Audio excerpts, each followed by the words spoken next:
Assalamualaikum warahmatullahi wabarakatuh. Halo teman-teman semuanya, balik lagi nih di channel Otak Kencer.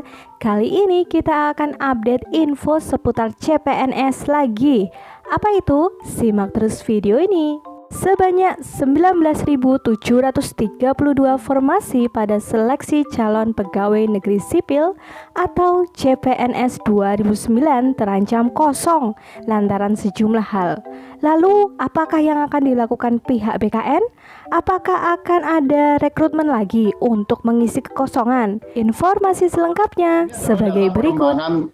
Terkait dengan pelaksanaan seleksi calon pegawai negeri sipil yang tadi sudah disampaikan oleh Pak Deputi Mutasi terkait dengan jadwal pelaksanaannya, di mana sampai dengan pendaftaran kita tutup, jumlah peserta yang mendaftar 4.197.218 orang. Itu adalah yang melakukan pelamaran melalui aplikasi SSCN BKN.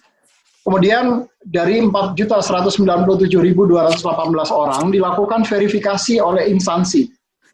Jumlah yang kemudian memenuhi syarat ikuti ujian SKD itu sebanyak 3.364.802 orang.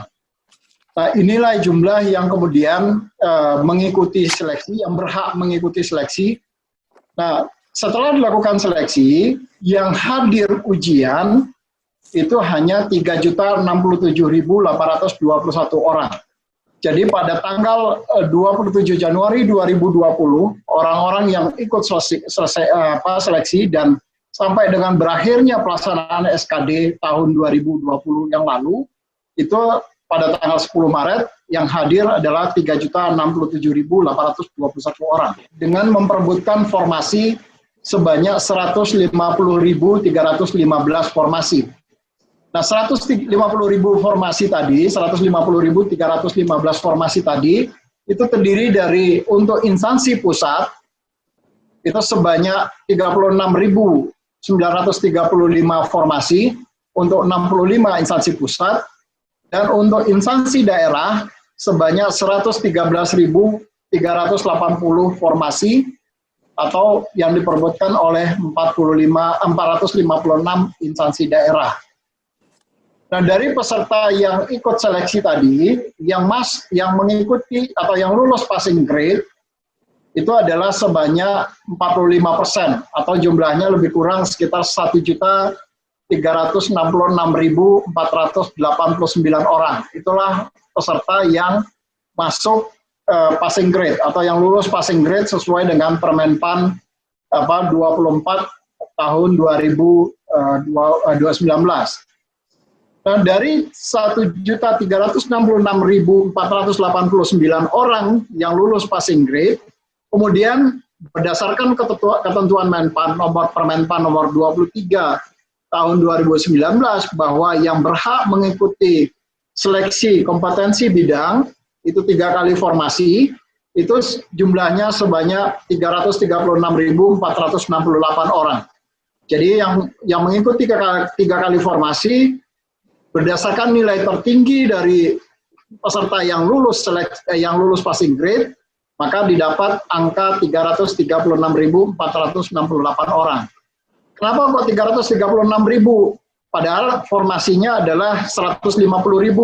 Berarti kan kalau 150.000 dikali dengan 3 kali formasi, maka seharusnya 450.000 orang yang ikut SKB. Tetapi karena ada formasi yang kosong, dan juga ada formasi yang lolos atau yang mendaftar itu hanya 1 orang di situ, maka 3 kali formasinya tidak terpenuhi di situ. Dari data yang 336.468 orang ini yang kemudian mengikuti seleksi kompetensi bidang yang kita mulai kemarin per tanggal 1 September 2020 dan berakhir 12 Oktober tahun 2020 yang lalu. Titik lokasi yang kami gunakan untuk pelaksanaan seleksi kompetensi bidang kemarin adalah 314 titik lokasi. Ada yang terdiri dari 34 titik lokasi BKN, 244 titik lokasi mandiri, dan 19 titik lokasi yang merupakan cost sharing yang dilakukan oleh beberapa instansi. Nah, peserta yang ikut seleksi itu 65 instansi atau 83.157 orang itu untuk instansi pusat atau 25% dari total peserta. Kemudian 456 instansi daerah atau pesertanya 253.311 orang atau 75% dari total peserta. Pada pelaksanaan seleksi kompetensi bidang kali ini, karena kita melaksanakannya di dalam kondisi suasana COVID-19, maka teman-teman di Panselnas kemudian meminta kepada BKN untuk juga mengakomodasi peserta-peserta yang saat ini sedang atau saat pelaksanaan seleksi sedang berada di luar negeri. Nah, ada beberapa modifikasi dari sistem yang kami lakukan kemarin di akhir-akhir. Yang pertama adalah terkait dengan aplikasi yang digunakan untuk seleksi kompetensi bidang kemarin sudah full online kemarin, dan namun pelaksanaannya harus tetap terkontrol, artinya tetap diawasi dan termasuk fitur registrasi peserta, kehadiran peserta itu juga dilakukan secara online. Jadi mereka datang tetapi kemudian hanya dengan menempelkan nomor peserta ujiannya, dan peserta panitia seleksi kemudian melakukan scanning terhadap barcode. Jadi tidak lagi dilakukan penanda tanganan pengisian absen secara manual seperti waktu pelaksanaan SKD. Jadi ada dua sistem yang kami lakukan perubahan terkait dengan kondisi COVID-19 ini. Pertama, sistemnya kemudian dimodifikasi yang tadinya semi online menjadi full online. Kemudian dari sisi presensi yang tadinya dilakukan masih manual, kemarin dilakukan presensi secara online. Karena pelaksanaan seleksi bisa dilakukan secara online, maka peserta-peserta yang saat pelaksanaan seleksi kompetensi bidang, mereka sedang berada di luar negeri, maka mereka tetap bisa mengikuti seleksi kompetensi bidang. Catat ada 62 peserta yang sedang berada di luar negeri, ada di 15 negara, baik Jerman, Belanda, Turki, Algeria, Arab Saudi, Lebanon, Taiwan, Korea Selatan, Jepang, Thailand, Singapura, Malaysia, Brunei Darussalam, dan Timor Leste, serta Australia. Nah, mereka-mereka ini kemudian tetap bisa mengikuti seleksi kompetensi bidang yang pelaksanaannya kami bagi dalam 2 zona waktu. Untuk zona Asia dan Australia kemarin dilaksanakan pada jam 9 pagi, sehingga perbedaan waktu antara di negara-negara yang Asia dan Australia itu relatif tidak terlalu jauh dengan waktu yang ada di Indonesia. Kemudian untuk zona waktu di Eropa itu dilaksanakan pada jam 2 siang waktu Indonesia Barat atau jam 14.00. Ini adalah contoh kemarin sistem monitoring kemudian kami lakukan dengan melalui Zoom. Sementara pelaksanaan pengawasan peserta ujian dilakukan oleh teman-teman di KBRI ataupun di KJRI ataupun di KDEI di Taiwan, karena kita belum memiliki KJRI ataupun KBRI di Taiwan, sehingga kami meminta bantuan dari teman-teman ke Kementerian Luar Negeri untuk melakukan pelaksanaan seleksi di Kamar Dagang Ekonomi dan Industri Indonesia yang ada di Taiwan. Kemudian karena kondisi suasana COVID, ada peserta yang kemudian terkonfirmasi COVID-19 dan dijadwalkan ulang. Jumlahnya ada 177 orang. Ini yang kemudian difasilitasi kembali untuk mereka bisa dijadwalkan ulang setelah mereka dinyatakan sudah negatif COVID-19.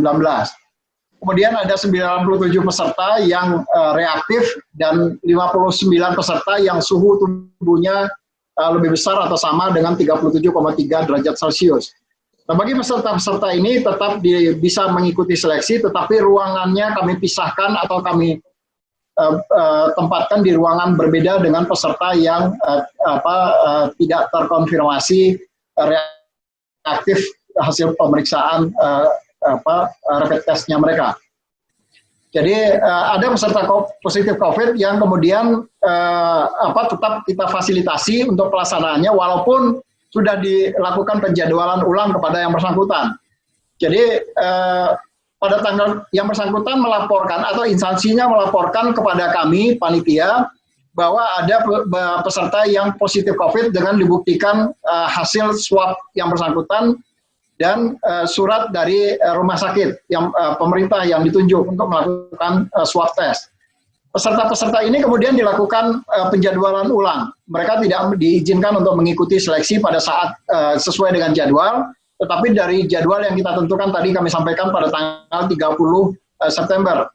Ternyata pada tanggal 30 September dari 4 di kantor pusat saja misalnya, dari 12 orang peserta yang ikut peserta yang dari awal sudah menyatakan bahwa mereka confirm positif COVID-19, 10 diantaranya masih sudah bersih. Jadi sudah dibuktikan dengan hasil swabnya, karena memang kemudian kami meminta kepada seluruh PPK untuk meminta kepastian apakah yang bersangkutan masih positif COVID atau sudah negatif COVID.